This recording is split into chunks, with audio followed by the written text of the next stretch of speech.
अथ व्यवस्थितान् दृष्ट्वा धार्तराष्ट्रान् कपिध्वजः प्रवृत्ते शस्त्रसम्पाते धनुरुद्यम्य पाण्डवः।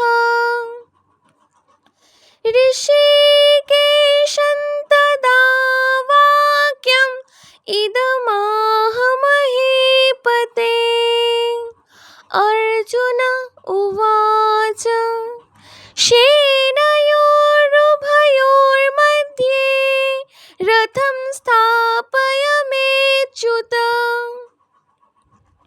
হে রাজন, এরপর অস্ত্র নিক্ষেপের সময় অর্থাৎ যুদ্ধারম্ভের প্রাক্কালে কপিধ্বজ রথারূঢ় অর্জুন যুদ্ধোদ্যত ধৃতরাষ্ট্র পরিজনদের দেখে ধনুক উত্তোলন করে ঋষিকেশ শ্রীকৃষ্ণকে এই কথা বললেন, হে অচ্যুত, আমার রথটিকে উভয় সেনার মধ্যে স্থাপন করুন। জয় শ্রীকৃষ্ণ।